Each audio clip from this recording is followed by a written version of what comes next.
We all have that divinity, that God source within us, that pure peace and love and joy and happiness and love for each other. We have that within us. And we get distracted by that messiness of life, by the busyness, by that humanness. And sometimes we get so caught up in the messiness that we forget our divinity.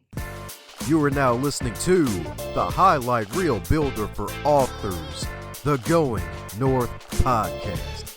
I'm your host, best-selling author, and Maxwell Leadership Certified Trainer, DomBrightmon. And you're going to be getting some tips and techniques to advance yourself coming up next.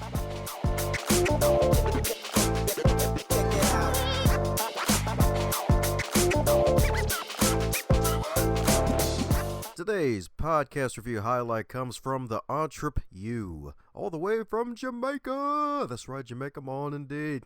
And this is a 5-star review that is titled Very Unique, a wonderful 5-star review. And it reads, Dom has a unique style that ensures his guests are comfortable. He brings the best to his audience. It feels great when folks say that, and that's definitely not coming from me. I ain't paid nobody to say that, and that felt good. Thanks a bunch for leaving that great review. Appreciate you indeed. And if you too would like to leave a review and leave some thoughts about what you like about the show, do so by heading over to Apple Podcasts or heading over to goingnorthpodcast.com. Now let's get on with today's episode. And today on the Highlight Reel Builder for Authors, known as GMP, the Great, Glorious, and Glamorous, is the Going North podcast. And we got another super special, awesome human that can fit all three of those G's and more, because we got another wonderful guest courtesy of podmatch.com, where podcast guests get to connect with podcast hosts. And if they're cool, they're in. And today's guest is cooler than two cucumbers a day. So let me tell you a bit about her, because she's all the way from the land of down under. So we're getting some more Aussies in the building indeed, baby. That's right, indeed. And this wonderful lady right here is a kinesiologist, as well as an archetypal life coach that's addicted to expanding her knowledge base to help clients achieve greatness. So let's give it up for Miss AK, not 47, the one and only Amanda Kate. How you doing today, Amanda? Yeah, I'm very good. Thank you, Dom. It's so good to be here with you. It's good to be here and good to have you here. That's right, indeed. That's right. All the elegance and gorgeosity is here, aka you. That's right, indeed. She's in the building, baby. That's right, indeed. But hey, the good news is not everybody gets to wake up flawless, and I'm pretty sure you had a long journey to get to diamond status where you are today. So my feeling is a bit of your backstory of how you got to where you are, so it's your first time on the show. Yeah, look, I think it's who gets to their midlife without a few tests and trials. Let's face it, it's always a roller coaster, and I think it's how we deal with those ups and downs that get us where we are. So for me, it was relatively normal-ish upbringing, white, middle class, Church of England raised. My dad worked, my mum mostly stayed home but did a lot of volunteer work. So I did the good girl thing and I got good grades, and I went to university and I passed and got good grades and went and worked for my dad for a bit, and then went traveling and met a man while I was over in the UK and got married, had 2 kids. It all kind of just followed the prescription. And I got to, I guess, my early to mid 30s and I was sick and I was getting sicker. And I'm like, what the hell is wrong? Like, I've followed this prescription. That's the prescription you're supposed to follow. And on paper, my life was what everybody, I guess, wants and, strives for. And yet my body was going, nah, this is not right. You are not happy. You are miserable. And it was just getting worse and worse and worse. And my marriage was getting extremely toxic and my body was following suit. So I was needing 3-hour naps in the afternoon and all that sort of stuff. And then it got to a point where I was just thinking I was at rock bottom, although as I found out for a while, I would find a rock bottom and bounce along it for a while, and then I'd fall down another hole and be like, oh, we found a new little level to go and stoop to. But, I think all of that, all of those trials and things are what I needed to be able to get me where I am today. And through that journey of being unwell and being told by traditional doctors and GPs and all of those sorts of health professionals that I was seeing, that I was the healthiest sick person they knew. They had no idea why I was feeling that way. And here, how about you try some antidepressants? Because that's about the only thing we've got left for you. I was going, it just doesn't feel right. Just there's something off here, something not quite in alignment. And so I started down the alternative therapies route. And now I was raised very much it's straight down the line. It's, you go to doctors and they fix you, they help you, they give you whatever it is that you need to get better. And I just kept butting up against brick walls. And so for me, going into natural therapies felt really woo woo and out there and crazy. And oh my God, we had this ad over in Australia about, somebody slapping fish over a person to get them better. And I was imagining that I was going into all of that kind of stuff. And I'm like, oh my God, like I'm going down the cuckoo route because it was out there. But what I was finding is I was feeling better and better and better. And I was understanding myself at deeper and deeper levels. And I was starting to understand the mind, body, spirit connection and all of these things that I hadn't realized before were falling into place. And I was working with naturopaths and chiropractors and Chinese doctors and acupuncturists and kinesiologists and all of these different people. And I started seeing improvements. And I was like, there's something to this. There's something to this ancient knowledge. There's something to, all of this anecdotal evidence that has been there for thousands of years sometimes. And it just started opening my eyes to new dimensions of being and how to understand what's going on in your own body. And so that really was that catalyst for me. And what I'd realized is nobody in the traditional Western sort of system was asking me about my support structures. They weren't asking me about my relationships. They weren't asking me about the quality of my life. They were only interested in this physical meat suit that I walk around in. And that is such a small part of the picture. And so, I think it's quantum physicists have proven the universe is 4% physical matter. So this meat suit's 4% of our picture. So when we start looking at the rest of it, the energetic, emotional, spiritual, mental, psychological, metaphysical, transformational, financial, relational, all those other bits that make us, they were actually more of the things that were wrong, that were creating the dis-ease in my physical body. And so as I started to get some answers on that, things started to fall into place. And I guess other things fell apart, like my marriage, and, some of the other parts. And I felt like I kind of ripped my life to pieces to see what was left, to see what was actually worth keeping, worth holding on to, worth building on. And it's just been such an incredible journey of, I guess, finding who I am in amongst all of the noise that's outside of myself. That's right, indeed, because that noise definitely can be a little distracting. Sometimes ultra major distracting. It's like you think you're walking around the old brick road, and then you realize, oh, these aren't bricks; it's sand. Oh, it's quicksand. No. Oh, absolutely. And you're up to your neck going, how the hell did I get here? Yeah, it's like if Dwayne the Rock Johnson just sat on his bottom. He thought that'd be rock bottom. Like, no, there's even more. There's even another Yeah, basement of rock bottom. It's like, no, there's always. more. Yeah, absolutely. It always goes deeper. That's right, indeed. So, my goodness. So, with I guess having the paradigm shift of hey, being the good girl and doing everything right down the Mhm. middle to the T, and making sure the I's are dotted, and then coming across like, oh shoot, this ain't this ain't perfection like I was sold to. Like I had to go Yeah. to a different route. So, how was it like going that route to where you now even have a book and now doing kinesiology for yourself? It's really interesting. I think I had heard my intuition the whole way along and it was screaming at me, this really isn't right.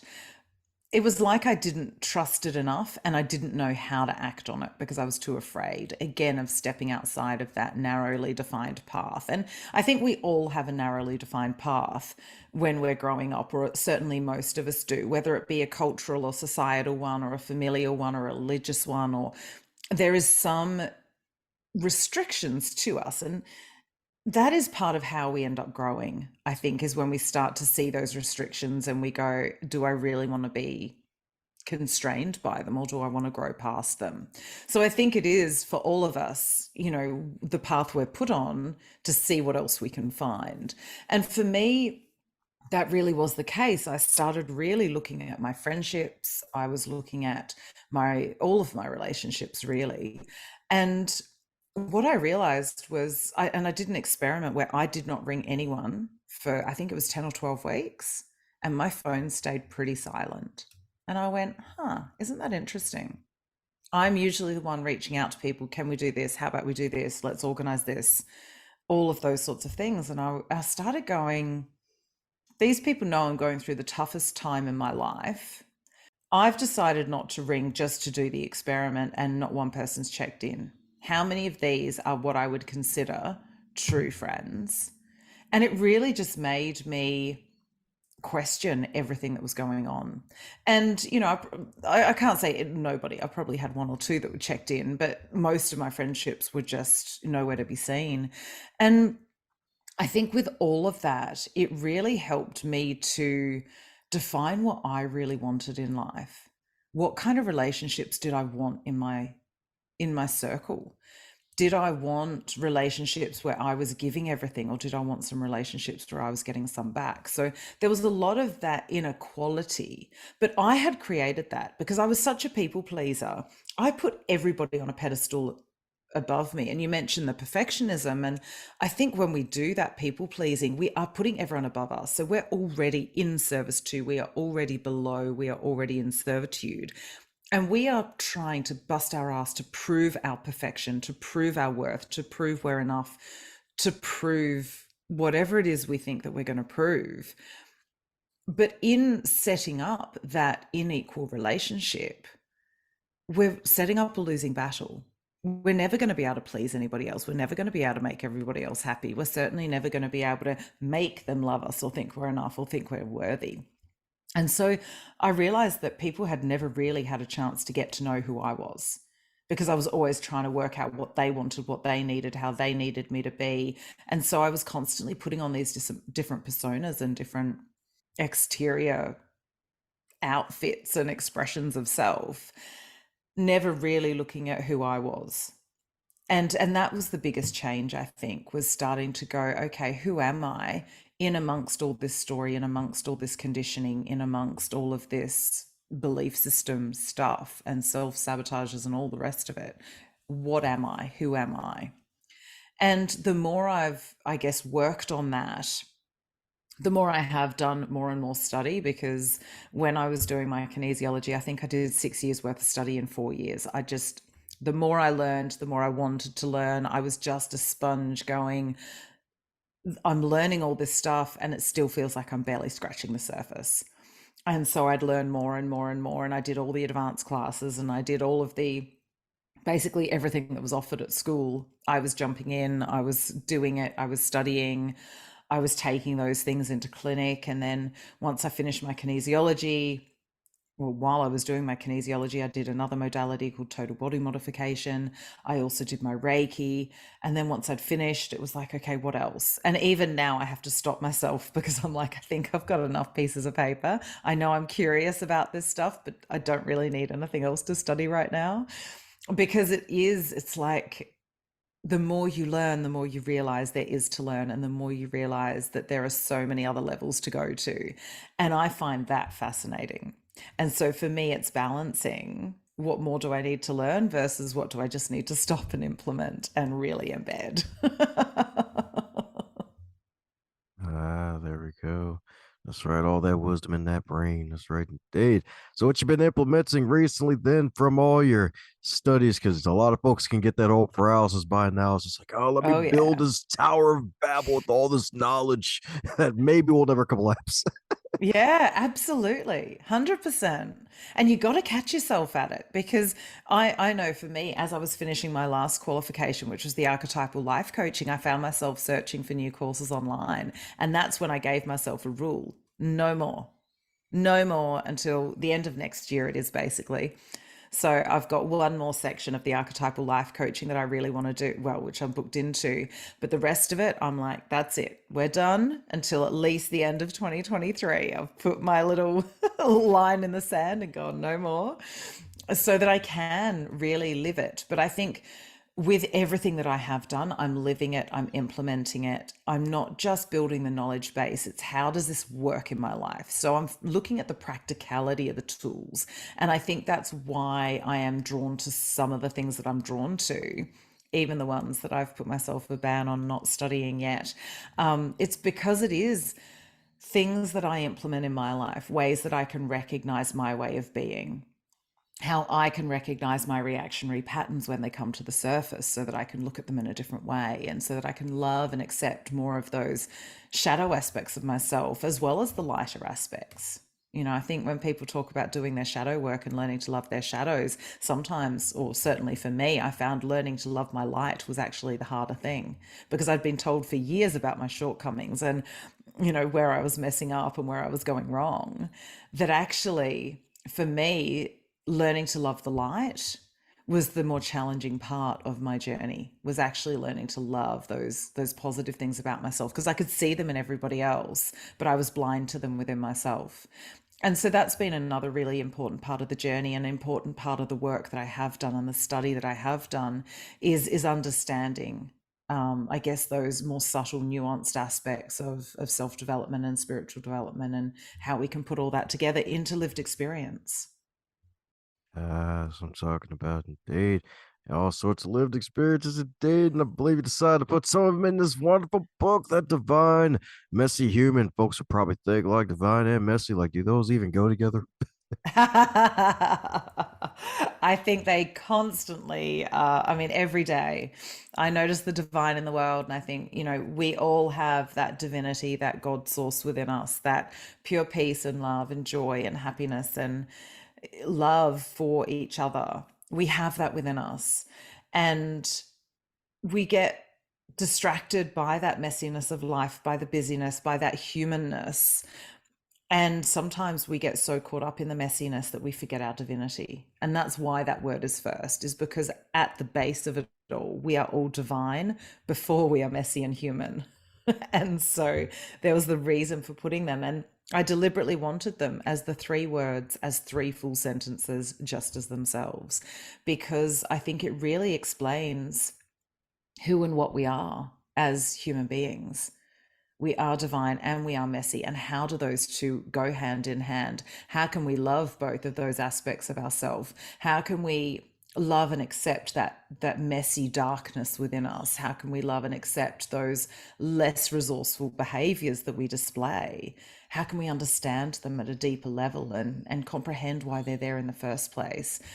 As well as how do we tap more into our divinity? How do we show more of that divinity? How do we be more empathic and compassionate, not just to other people, but to ourselves first? And so looking, you know, within the book, it's very much about getting to know that internal landscape. It's about prioritizing what is true for us over what is or what we're told is true for other people, because as much as they think they know about our life, we're the only ones who truly know what we are made for and what we are here for. And so it's really tapping into that inner wisdom that we all have and learning to trust it. But more, I think most importantly, it's trusting it enough and then acting on it. Because I had the intuition for years. I was being told what was what for years. I just didn't trust it enough to act on it. And I was too afraid to act on it. So, yeah, for me, that's the main bit. That's right, indeed. So, what finally was the final two by four over the head that made you finally move? Since you've been told for years about it, what up to finally to make that decision? Oh, I think it's just, you know, for years and years, it was me trying to fix myself, to fix everything, to make everything more perfect, to make everything more, you know, congruent and happier. And And eventually it just got to a point of, I can't do any more of this work unless, the other person in this relationship also starts doing some work, which was not happening. And there was just this constant toxicity. And I thought, I am not showing my children the best example of love right now. I am not showing them how I deserve to be loved. I'm not showing them how somebody I'm with deserves to be loved. So I wasn't displaying a relationship that I would want either of my children in. And I think that became a really big question that I often ask, and I often ask clients as well. Are you living the life that you would want your children to be living? Because I wasn't. I would have been devastated if my children were living the life I was living. Now, on paper, like I say, it looked good, but there was no love, there was no connection, there was, you know, no togetherness. And I didn't want that for my kids. And yet, what was I showing them? I was showing them that that's what they deserved. That's all they deserved. And so I was setting them up for those types of relationships in the future because I wasn't showing them the best version. And I promised myself I would not get into another relationship until I had done enough work on myself, that I knew my triggers, I knew my shortcomings, that I was able to understand myself at a better level. And now that's a lifelong journey. I'm never going to be done with that. And also, I wanted to show them the kind of relationship that I would be happy for them to be in. I didn't want to show them a life that was settling in every area, that was allowing that toxicity in, because I wanted better for them. And that's really where I went to. So that was, I guess, the straw that broke the camel's back, was me really sitting there and going, what do I want for them? Gotcha indeed. And I guess it comes with the territory too, especially in relationships between spouses when they have kids. It's like, oh darn, the whole paradigm changes. And now it's Yeah. like, ugh, like how we're gonna fix the situation. It's like I don't want them Yeah. to see us being evil to each other. Yeah, absolutely, 100%. And we do it. I see a few couples that I'm like, yeah, that feels really good. But I just knew for mine, it was not showing them the best of what life could offer. And I knew there had to be something better out there. That's right indeed. That's right indeed. So my goodness. So with all these wonderful changes, is there going to be another book coming out in the near future? Oh, look, I think even before I finished that one, I'd started making notes. And yeah, it's literally just finding the time to sit down and start allowing it to come out. So I figure it'll be there when the time's right. But yes, there will definitely be another one. Okay. Will there at least be an audio for this one? And while we're waiting for book two. Yes, funnily enough, I've just started getting some sort of quotes and things on studio time and all that kind of stuff, because I didn't want to just record it at home and have it as wanted to do it properly. And so I'm just looking into that now. It's been something that's on my mind for a while, and I keep getting asked about it to make it easier for those who love the audiobooks. So yeah, that's next on my list. Hooray! There we go. Something to look forward to. That's right Yeah. indeed. That's right indeed. We can get Amanda's voice in your head even longer, y'all. That's right indeed. That's right indeed. That's right indeed. So my goodness, since you've been on a tour of all the things that is Amanda and awesome, is there a question that you wish you'd be asked more often when you're on these podcasts? I think it's one of those things, and I said it to you before we started. I just have this utmost trust in podcast hosts. I love that everyone has their own idea of what they're interested in, and so they will ask questions that lead them to their curiosity. And so I go in without those expectations, because your curiosity, and your audience are listening to you because of you and what you bring to the platform. And so yeah, I just like putting myself in the hands of the professionals and seeing where it goes, and trusting that whatever comes out is for everyone's highest good. I got you. I got you indeed. So my goodness, so with all this wonderful stuff that you've done, heck, you probably even dropped two examples of it. But is there another setback in your life that would you consider a big one that actually set you up for success? Oh, I think life is just a continual setback and change of course. And every time my mum used to say, "What is it? Every time you learn the dance steps, they change the tune." And I think that really is life in general. And it is about learning how to dance within those restrictions that we're given, and learning how to see those setbacks and not get completely paralyzed by them. And that's still something I'm working on and working through of, when the setbacks come, giving myself a little bit of time to reevaluate. Okay, is this block here because I need to learn how to overcome it or get around it? Or is this block here telling me this is not my path? And really going into the nuance of that and the discernment around that to go, okay, am I being shown all of these blocks because the universe is trying to push me and go, how much do you really want this? Or am I being shown the wrong path? And sometimes it feels like one and sometimes it feels like the other. And it's really going in and getting to know myself better, knowing that purpose within me, and using all of those setbacks as a new learning tool. How did I handle that? How do I want to handle that in the future? Did I handle that the best I could have? What could I do differently? And is there something to learn? Is this something I need to take to my coach or my kinesiologist or whomever it is that I'm working with to get a new perspective on and to start understanding things in a different way? And so I think, there are regular setbacks. I've had setbacks in business, in love, in with my children, all sorts of stuff over the last 12 months.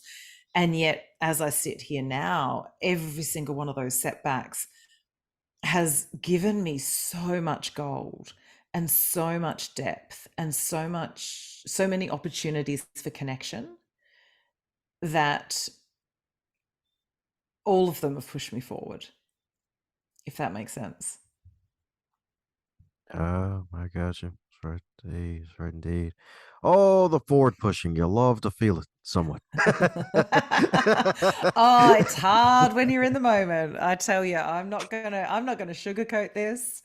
There are moments when you're like, I am in this hole. Am I ever gonna get the hell out of it? And then, something will happen. You'll be like, oh, that's why I fell in the hole. Okay, I get it now. And, you get that little bit of awareness or that little lesson and you go, oh, okay, I tripped in there for a reason. That's right indeed. That's right indeed. Sweet. So my goodness, fun question for you. So if your wonderful book, Divine Messy Human, were a food, what would it be and why? Oh, goodness. What would it be and why? That is a great question. Funnily enough, I got the first thing I got in was like a picture of a really beautiful gourmet pizza.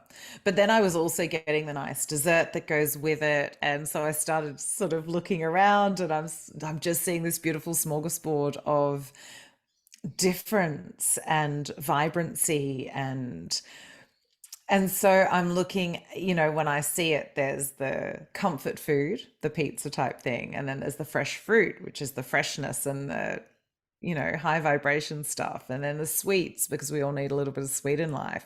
And so I think it really is about having that broad mix of everything, understanding that none of it's wrong, that all of it's there for a reason, and that it can all be loving and fun and nourishing and wonderful if we just get our head out the way and take our judgment off it. That's what I'm talking about indeed. That's right indeed. Sir, that right, folks. Gourmet pizza. That's right indeed. With a magical dessert. That's right indeed. It could be cheesecake. You never know. That's right indeed. Oh, I miss cheesecake. I used to make an amazing one and then I'm not allowed to eat dairy anymore, damn it. So Oh, disappointing. dang it. Would have gave me an excuse to fly to Australia. Be like, I must try your cheesecake. I can still make them. It's absolutely fine. I can make them from watch everyone else enjoy them. I guess it ain't a cheesecake no more, huh? No, no. Or it's the cheese with the Z, where they put the Z in instead of the S. That's right indeed. That's right indeed.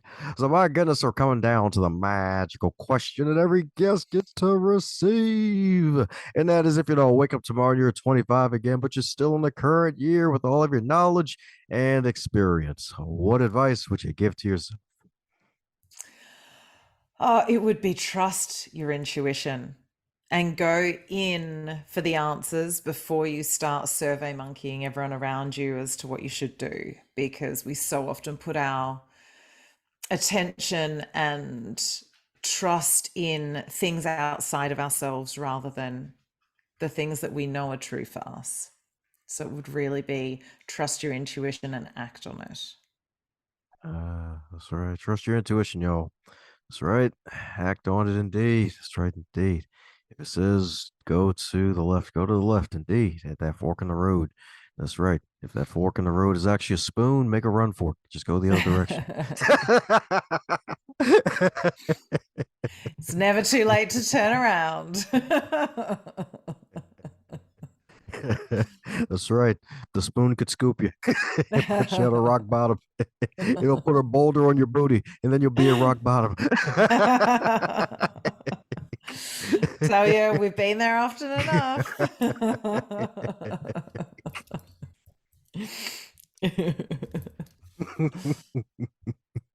Well, it ain't just about boulders or Colorados or booties. It's all about the amazing and angelic Kate herself. So, my goodness, so for those of you to keep in contact with you, what's the best way for folks to do so? Yeah, definitely starting at my website's the best place, which is www.amandakate.com.au. And that has my links to LinkedIn and Facebook and Instagram and all of the different places that I am. So, yeah, I'm on all of the platforms. So, yeah. That's what I'm talking about, indeed. She's on all the platforms, y'all, indeed. So there you go, folks. That's right. Follow her at all of them. That's right, indeed. Get her from all different angles. That's right, indeed. That's right, indeed. Be on the lookout for book number 2. Whenever it decides to make an appearance, it could appear with angel's wings. That's right. It could fly into your head. It can fly into your head like a bird. That's right. That's right, indeed. I can't wait. I cannot wait to get it start coming out. But yeah, we'll just have to wait and see. It'll happen when it's meant to. Yeah. That just means folks are meant to buy more copies while they wait. Indeed. That's right. Indeed. So you have folks reach out to her too. That's right. Follow her journey. It's good stuff. That's right. Indeed. You'll probably feel as light as a feather, maybe as light as a half a feather, since it's lighter than a feather.